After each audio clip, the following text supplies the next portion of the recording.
Hello student, welcome to I science.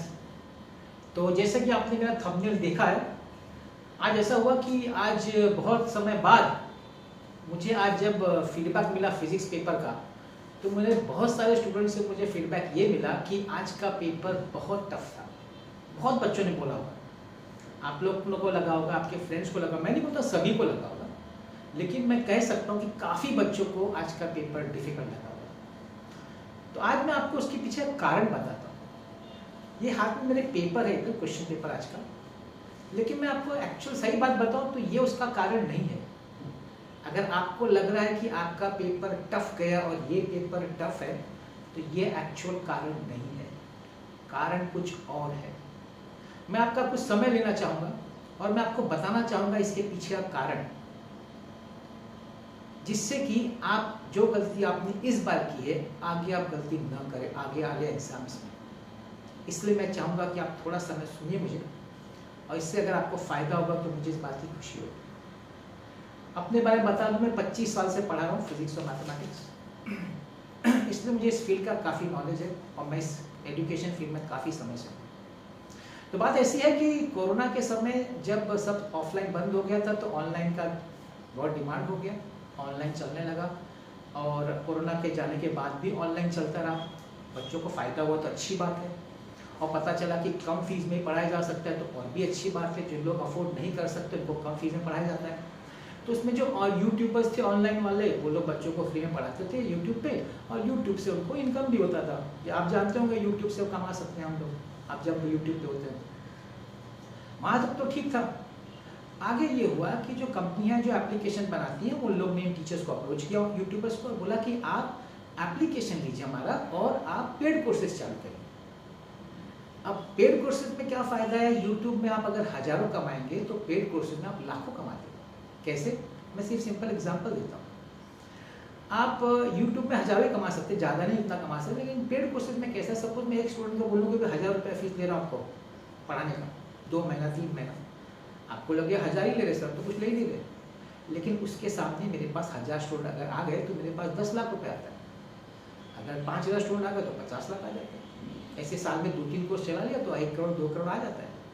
अच्छा खासा income है ये, है कि नहीं? तो ये यूट्यूबर्स को पता चला, ऑनलाइन वालों को, तो एक को पता चला और कोई पता चला, बहुत लोग इसमें आ गए। अब इसमें आ गए तो कंपटीशन हो गया। अब इस कंपटीशन में सरवाइव करने के लिए फिर यूट्यूबर टीचर ने सोचा कि फिर तो बच्चों को कैसे अट्रैक्ट किया जाए। तो भाई अट्रैक्ट करने के अलग अलग तरीके अपनाए जा रहे हैं। अब तरीका इस लेवल तक नीचे आ चुका है, आप ठीक है, आप ये बोल सकते हैं कि मैं पढ़ा रहा हूँ इतने सालों से, मैं अच्छा पढ़ा तो आप मेरा देखिए, ये ठीक है, लेकिन अब इतने लेवल तक आ गए हैं अपने आप को दूसरों से अच्छा बताने के लिए कि मैं देख रहा हूँ पिछले 2-3 महीने से ट्रेंड चल रहा है। 3 महीने पहले बोलते हैं कि आपका कुछ भी नहीं हुआ, 0% हुआ, मैं आपको बताता हूँ क्या करने का कि आपका 95% है। फिर 1 महीना रह गया, कुछ भी पढ़ाई नहीं हुआ, 1 महीने में मैं आपको बताता हूँ क्या करेंगे कि आपका 15 दिन हो गया, 15 दिन में कुछ, 15 दिन बाकी एग्जाम, कुछ नहीं हुआ, मैं बताता हूँ, मैं जो बोलूँगा वही करने का, आपको 95% 70 आउट ऑफ 70 आएगा। फिर इसमें हद तो यहाँ तक है कि बोलते 3 दिन बाकी आपका कुछ नहीं हुआ, मैं जो बोलता हूँ उतना ही करो, 70 आउट ऑफ 70। और अभी तो मैं देख रहा हूँ लास्ट के 1 दिन पहले बोलते हैं मैं जो करा रहा हूँ उतना ही करो और कुछ करने की जरूरत नहीं है, वही आएगा। प्रॉब्लम इधर है, एक दूसरे के ऊपर आने के लिए, बच्चों को खींचने के लिए, अपने ऐप कोर्सेज में ऐड करने के लिए, अपना यूट्यूब का व्यूज बढ़ाने के लिए इतना गलत तरीका अपनाया है इन यूट्यूबर टीचर्स ने कि उनको पता नहीं कि इसमें बच्चों का कितना नुकसान हो गया है। फिजिक्स में तो डेफिनेटली नुकसान हुआ है, डेफिनेटली।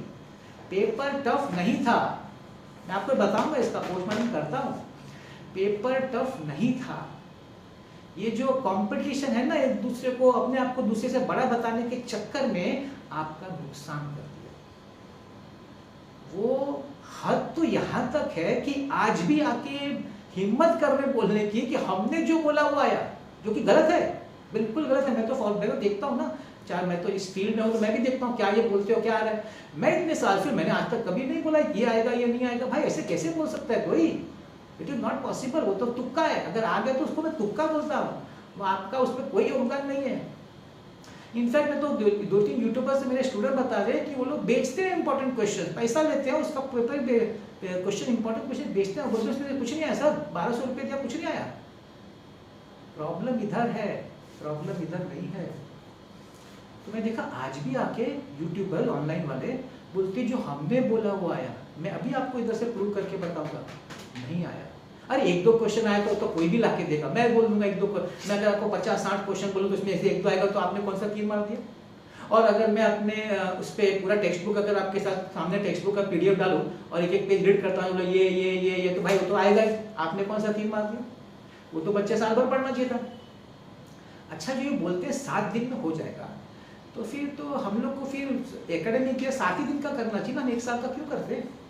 7 दिन में 11 पास करो, 7 दिन में 12 पास करो, 7 दिन में सब पास, एक स्टैंडर्ड पास करते जाओ भाई। 2-3 साल में तो आप खत्म, आपका पढ़ाई खत्म हो जाएगा, इतना अगर आसान पढ़ाई है तो ये आपका भला नहीं कर रहे, ये अपना भला करना चाहते हैं। इनको आपसे पैसा निकालना है, व्यूज लेना है, इनको आपको अपने ऐप में कन्वर्ट करना है। अब बोलिए, अब ये इन लोग आपको क्या बोलते हैं कि ये चैप्टर करो, ये मत करो, ये छोड़ दो, ये कर दो, और फिर बाद में बोलते हैं हमारा CT बैच ज्वाइन करो। कैसे भाई, जब हमको फिजिक्स आता नहीं, आप खुद बोलते हैं कि तुमसे नहीं होता है तो ये छोड़ो वो छोड़ो, तो हम कहाँ से CT कर पाएंगे, कैसे CT करेंगे। जब थियरी नहीं हुआ तो हमारा CT किधर से होगा, नॉट पॉसिबल। मैं आपको बोलता हूँ नहीं हो सकता आपसे। अगर आपको डिफिकल्ट लगता है फिजिक्स, आपसे आप कोई कोर्स ज्वाइन करके नहीं कर सकते, कुछ आप कर सकते हैं खुद पढ़ के, आप कोई किसी का कोर्स ज्वाइन करके तो नहीं कर सकते, बिल्कुल नहीं कर सकते। और आज के लिए भी मैं आज भी बोलता हूँ ऑनलाइन सस्ता है डेफिनेटली, लेकिन जितना बेनिफिट ऑफलाइन में है बच्चे का, उतना फायदा ऑनलाइन में नहीं हो सकता। टीचर सामने रहता है ना, ऑफलाइन में देखता है बच्चा क्या कर रहा है, रिस्पॉन्ड कर रहा है, उसे क्वेश्चन पूछेगा, उसके पेरेंट्स से बात करेगा, पेरेंट्स आके टीचर से बात करेंगे मेरे बच्चे का रिजल्ट नहीं आ रहा, क्या कर रहे, क्या कहाँ है, ये सब ऑनलाइन में। बस थोड़ा सा पैसे का जो भी डिफरेंस है, मैं डिफरेंस बहुत ज़्यादा है, डेफिनेटली होगा, लेकिन रिजल्ट भी ज़्यादा ऑफलाइन में आता है। अभी ऑनलाइन वाले आपको रिजल्ट दिखाते हैं ना, आप पूछिए उनसे वो क्यों नहीं सबका रिजल्ट बताते। और मैंने तो सुना है कोई यूट्यूबर है जिनके 3000-4000 स्टूडेंट्स हैं ऑनलाइन में, सबका रिजल्ट बताओ ना, पता तो चले। आपको 10, 12, 20 का रिजल्ट बताते हैं ना, क्यों उनका नहीं बताएंगे। जो 20% डाला है MSCT ने, जो फेल हो गया 12 बोर्ड्स में, उनका रिजल्ट नहीं बताएंगे आप, बताना चाहिए आप, नहीं बताते। अरे जो बच्चे टॉप किए हैं आपके बैग आप में, वो तो बच्चे कहीं भी होते तो टॉप करते। टॉपर लोग कोई भी कहीं भी जाएंगे ना, कोई भी क्लास में, कोई भी ऑनलाइन में, वो टॉप करेंगे क्योंकि सिंसियर बच्चे होते हैं। अच्छा टीचर वही होगा जहाँ पे मेजॉरिटी बच्चे, अगर आपके पास 500 बच्चे तो आपके 450 बच्चे लाओ ना 90%, तब मैं मानूंगा ना आपने अच्छा पढ़ाया। अगर आप मुझे 5-10 बच्चे बताएंगे कि हमारे टॉप करे, तो वो तो खुद ऐसे भी कर लेते, उनको आपकी जरूरत नहीं है। अच्छा और क्या कर रहे हैं आज, तो और एक फनी चीज हो गया, मैंने देखा क्या कि कोई यूट्यूबर फोन करके बताना की कोशिश करे बच्चों को, उनको पता है उनसे गलती हो गई, अब उसको सुधार कैसे रहे, फोन करवाते हैं। एक बच्चा फोन करता है सामने लाइव, और बच्चा बोलता है सर पेपर बहुत अच्छा गया। क्या आपको लगता है सही बोल रहे हैं? बिल्कुल। इसमें कितने लोग जो कमेंट बोलते हैं ना बहुत अच्छा गया, उसमें उनके लोग भी होते हैं, तो मैं बोलना नहीं चाहता उस पर ज़्यादा, मगर ये है, ये सब सेटिंग है। ये तो आपको इंप्रेशन मारने के लिए, मतलब आपको क्या दिखाया गया कि आप लोग गलत हैं, पेपर गलत डिफिकल्ट नहीं है, पेपर ईजी था, उनको आपको ऐसा बताना चाहते हो। ये तो ऐसा हो गया कि नाव में लोग जा रहे हैं, और जो नाव चलाने वाला लेके जा रहा है, पानी अगर नाव डूब गया बीच पानी में और बहुत लोग डूब गए और 2-4 लोग बच गए, तो वो क्या बोलेगा नाव वाला, देखो तो बच गए, अरे उनको स्विमिंग आता था इसलिए बच गए, जिनको नहीं आता तो तुमने उसको बचाया नहीं। जो बच्चे अच्छा लाए वो तो साल भर पढ़े होंगे भाई, वो तुम्हारे भरोसे थोड़ी बैठे हैं, उन्होंने अपने आप पढ़ा होगा। जो तुम्हारे भरोसे बैठे उनका क्या, उनका तो रिजल्ट गया ना आज का, उनका तो गया भाई। तो ये खेल चल रहा है जो कि हमारे इंडस्ट्री के लिए बहुत ही खराब है, इससे हमारी बदनामी होती है। बच्चों को आज कितनी तकलीफ है, कितने बच्चे बोल रहे हैं कि हमको बेवकूफ़ बनाया गया, हमको गलत, हमको हाइड, हमको अच्छा होप्स दिया गया, हमको बड़े बड़े सपने दिखाए गए, जो कि गलत साबित हुए, बिल्कुल गलत है, नहीं करना चाहिए। हमारा प्रोफेशन बहुत नोबल प्रोफेशन है। मैं आज भी, मुझे बच्चे को पूछना था सर इंपॉर्टेंस दो, मैं नहीं देता, मतलब करने का तो सब, इम्पोर्टेंस की बात नहीं करने का। ये बच्चों को बोला जाना चाहिए ना, बच्चे तो ना समझे, उनको तो क्या आप बोलेंगे हाँ ये तो ये कर लेंगे, वो तो वो कर लेंगे, उनको क्या, उनको तो कम से कम टाइम में अगर कुछ मिल जाए तो उनको और फायदा है। लेकिन टीचर का जवाबदार रिस्पॉन्सिबिलिटी की सही एडवाइस देना। आप बोलेंगे 3 दिन में होता है, अरे 3 दिन में पढ़ाई हो जाती है 0 to 95%, अनबिलीवेबल। अब मैं आता हूँ पेपर पे। अब देखिए पेपर, मैं चैलेंज करता हूँ, जो लोग ने बोला ना इम्पोर्टेंट जो मैंने बोला वही आएगा, मैं आपको चैलेंज उन टीचर्स को देता हूँ कि बता दे किस जगह उन्होंने बोला है। मैं आपको बता दूं, एक क्वेश्चन है MCQ का second, Bernoulli's theorem which of the following is constant. मैं तो आपको बोलता हूँ कितनी टीचर बर्नौलीज पढ़ाते ही नहीं है, क्या बोलते पता है, बर्नौली पूछते ही नहीं। जब पढ़ाया नहीं है बर्नौली तो कहाँ से आपने बोला इंपॉर्टेंस। मैं उनकी बात नहीं करता जो घुमा देते हैं PDF की, टेक्स्ट बुक का PDF घुमाने की वाली बात। किसने बोला था कि बर्नौली इंपॉर्टेंट है, मुझे प्रूफ चाहिए, नहीं बोला है। आगे सुनिए, किसने आपको डाइथर्मोनस और एथर्मोनस सब्सटेंस के बारे में बताया, नहीं बताया होगा, इम्पॉसिबल है। बहुत कम लोगों ने बात ही नहीं किया होगा, ऐसा उड़ा दिया होगा सर। मतलब मैं देखिए वापस बोलना चाहता हूँ, मैं उन लोग की बात करता हूँ जो बोलते हैं ना जो हमने बोला वही आया। तो आपने बोला मतलब आपको बोलना होगा कि ये आएगा, ऐसा बोला है क्या। आगे देखिए,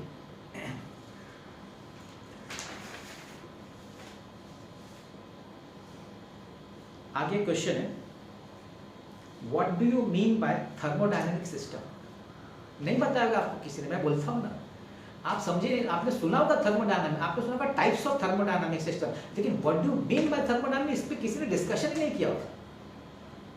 देखिए जनरली जो स्टार्टिंग में पढ़ाते हैं वो, लेकिन मैं अभी बात कर रहा हूँ, मैं उन लोग की बात कर रहा हूँ जो लोग ने आपको अभी लास्ट के 2-4 दिन में बोला ना ये इंपॉर्टेंट, ये करो, मैं उनकी बात कर रहा हूँ। इसमें ये क्वेश्चन नहीं बोला होगा।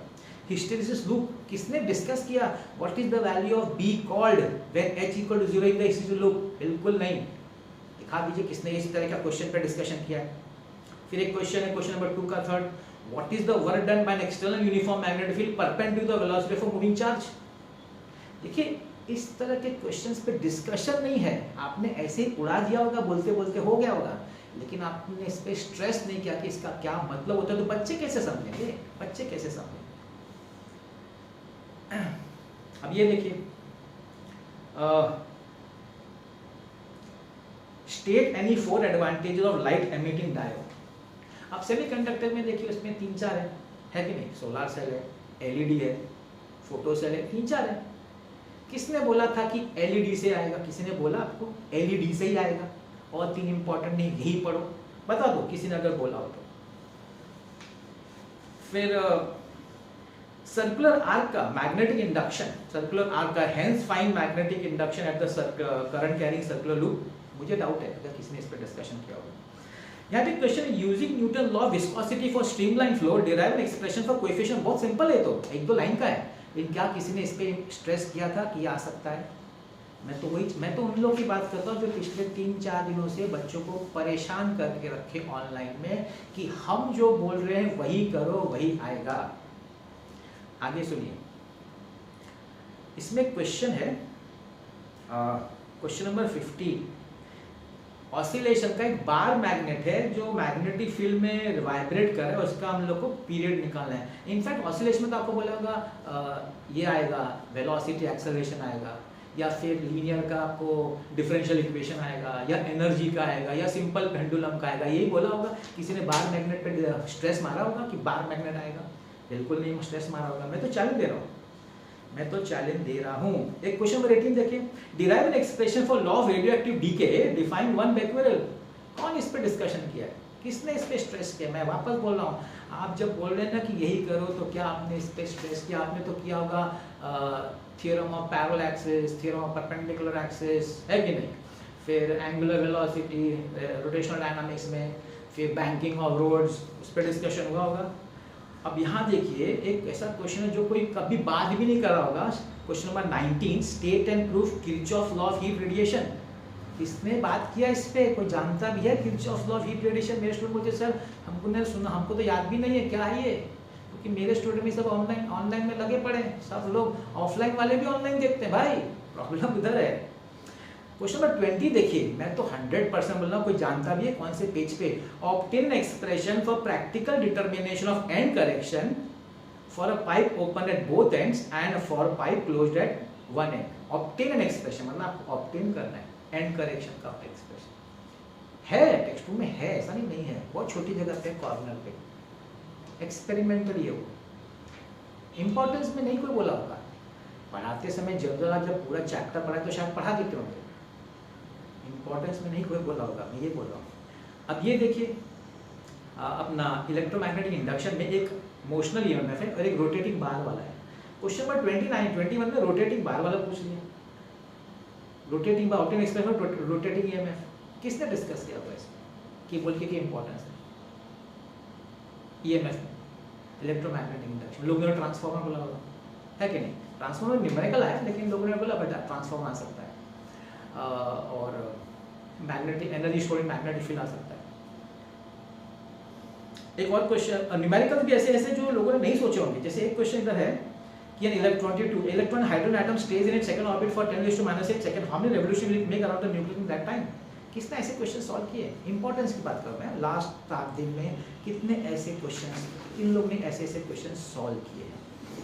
फिर एक क्वेश्चन है 27 का, what is ferromagnetism, explain on the basis of domain theory.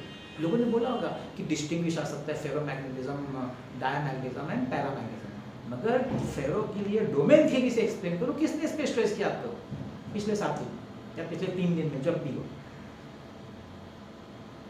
फिर एक क्वेश्चन देखिए, स्टेट आइंस्टाइन्स फोटोइलेक्ट्रिक इक्वेशन, ये तो ठीक है। Mention physical significance of each term involved in it, इस पे कौन आंसर किया है? फिर मेंशन फिजिकल सिग्निफिकेंस, इस पे किसने स्ट्रेस किया है?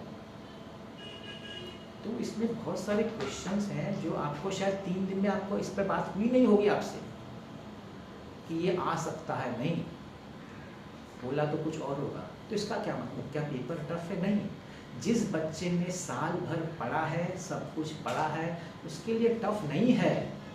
आपके लिए टफ क्यों हो गया? क्योंकि आपको ऐसा हिप्नोटाइज किया गया था, ब्रेन वॉश किया गया था कि जो हम बोल रहे हैं वही करो, वही आएगा।